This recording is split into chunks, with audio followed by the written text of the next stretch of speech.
We're going to learn a C major scale. A C major scale is made up of the natural notes. That means there are no sharps or flats. On the piano keyboard, what that means is that the C major scale uses only the white keys of the piano. If you went to a piano keyboard and played a C major scale, you would start on a C note and then just play all the white keys consecutively. C, D, E, F, G, A, B, C, and then you'd have a C major scale. We're going to do that, of course, on the guitar fretboard today. A good way to start and think of the scale of C major is by first putting down a C major chord.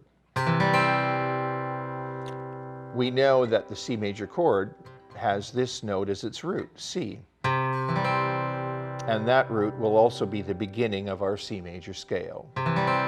The C major scale moves through the musical alphabet, C, D, E, F, G, A, B, C.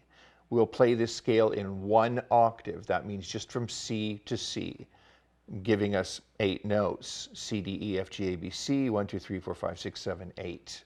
And here is the scale. I'll play it for you twice.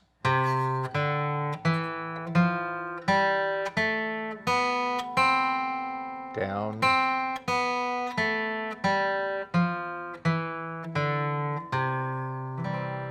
Do that one more time.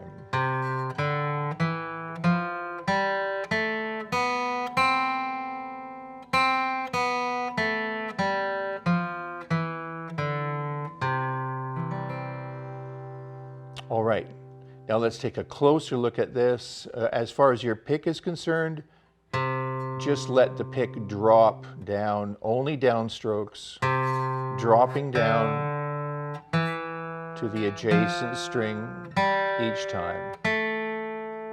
Let gravity do its work.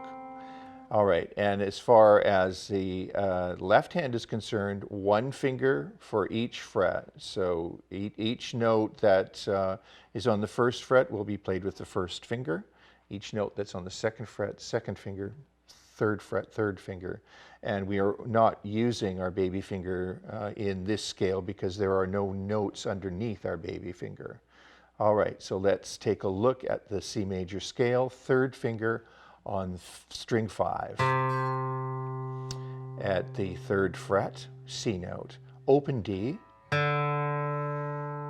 second finger on the fourth string, E, third finger on that same string, F, and then open G next string, second finger on the A, open B, and C at the octave. And then back down, C, open B, second finger on the A, open G, third finger F, E, open D, and C. And think of it as being a part of the C major chord, or the chord being a part of the scale would be even better. One more time, listen.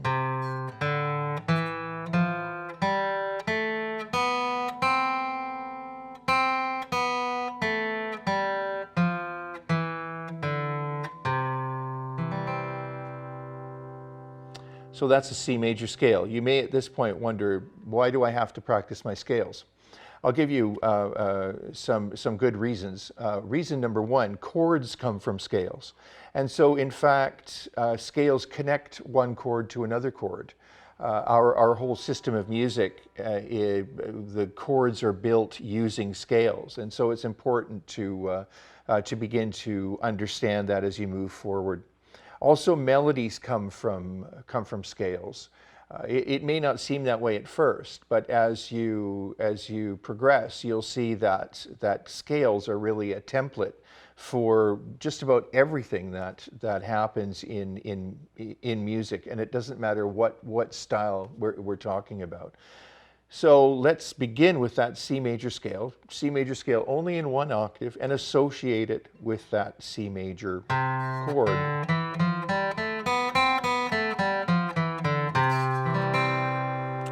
And use just a down pick in the right hand. Just let the pick fall to the next string. As far as scale practice is concerned, Repetition is the word.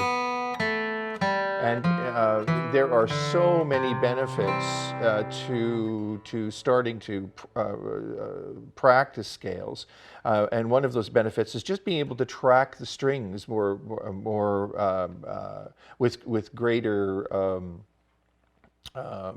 authority. You know, feeling more comfortable with attacking the strings, being able to find them and track them, as well as being able to find the root notes of your chords. It'll become easier and easier to do that and to control your pick. Musicians, as you well know, practice their scales, and so let's start with the C major scale. And when you're playing it, work at playing it 5 or 10 times, and start to build that kind of practice into your general practice routine. So today, C major scale, the natural notes C, D, E, F, G, A, B, C, and then back C, B, A, G, F, E, D, and C.